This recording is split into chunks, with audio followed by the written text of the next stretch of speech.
T'as des... T'as des actions dans des banques? On peut même plus avoir de vie privée ici. Comment tu sais ça? Ah, t'as laissé ton PC allumé. Non mais pourquoi tu investis dans des banques? Franchement, quand je vois un crédit immobilier à 1%, ne me dis pas que c'est hyper rentable tout ça. Ça, c'est la partie visible du système bancaire. Attends, je t'explique un petit peu.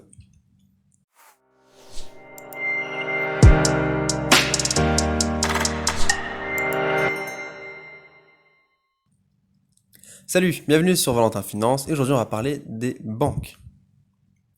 Bon, ton argument de la rentabilité me rassure déjà.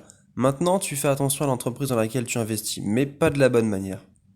Ah, une banque gagne pourtant de l'argent en faisant des crédits. Donc si elle prête à 1%, niveau rentabilité, c'est pas la folie. Attends, laisse-moi te faire un petit schéma. Vas-y l'artiste.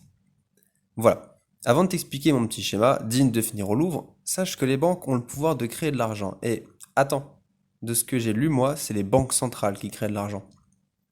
Oui, mais les banques centrales ne créent pas le même argent que les banques de détail comme ta banque.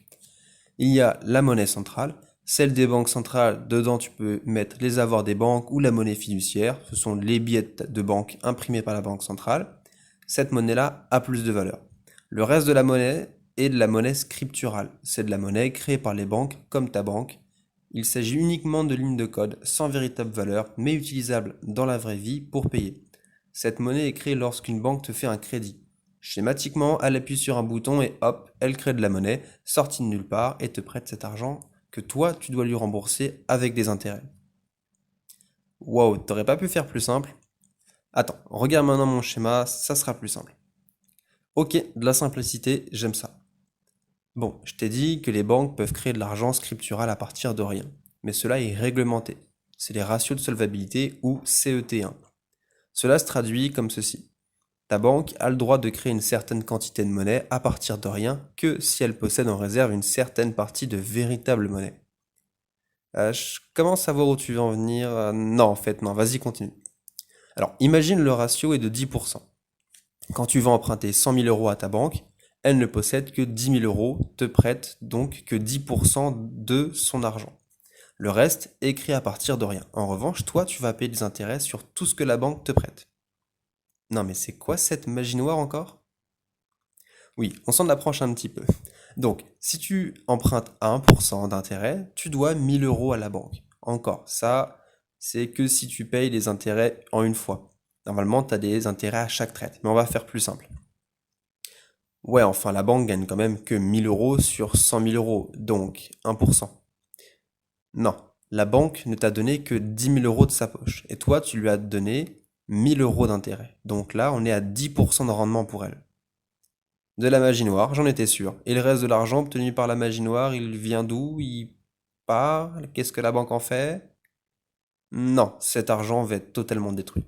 Sérieux? Donc je me lève tous les matins pour rembourser ce prêt pendant des années et eux ils détruisent cet argent. Mais pourquoi j'ai travaillé en fait? Pour les 1000 euros d'intérêt de la banque. Non, blague à part. Sache que si tu rembourses pas, en revanche, la banque, elle, doit enregistrer cet argent magique comme une perte. C'est pour cela qu'il existe ces ratios de solvabilité pour protéger les banques. En gros, le métier de la banque, c'est de gérer du risque. Plus les ratios sont bas, plus elle peut gagner de l'argent, mais plus elle risque gros, et vice-versa. Ah oui, donc les banques ne font pas des marges de 1%. C'est malin. Et toi, du coup, t'es actionnaire de banque ou pas du tout? Et si oui, elle fait de bonnes marges? Ça va, plus de 40% de marge d'exploitation au total. C'est de la magie noire, bordel. Il y a d'autres activités, ne va pas croire que la banque prête avec un ratio CET1 de 4%. Et il faut aussi pas choisir une banque au hasard. Sache aussi qu'en ce moment, avec les crypto-monnaies, certains ont peur d'investir dans les banques, mais comme on l'a vu précédemment, les activités des banques sont réglementées par des lois et la banque centrale. Il s'agit uniquement de règles faites par les hommes et non uniquement de technologie. Donc tant que les règles du jeu ne changent pas, je ne suis pas inquiet. Sinon, tu peux me dire le nom de l'action bancaire? Laquelle? Attends, t'as plusieurs banques en portefeuille? J'investis dans ce que je connais. C'est d'ailleurs ce que je te conseille de faire. Bah, c'est parce que les gens normaux font. Si seulement. Bon, j'espère que cette vidéo vous a plu. Si c'est le cas, abonnez-vous et surtout, portez-vous bien.